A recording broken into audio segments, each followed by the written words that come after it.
ஏழு ஜென்ம பந்தம் மனைவி என்பது, இதில் நீ வேறு நான் வேறு யார் சொன்னது?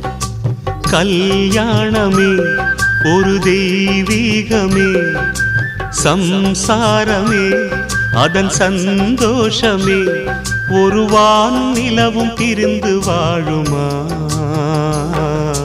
ஏழேழு ஜென்ம பந்தம் மனைவி என்பது, இதில் நீ வேறு நான் வேறு யார் சொன்னது?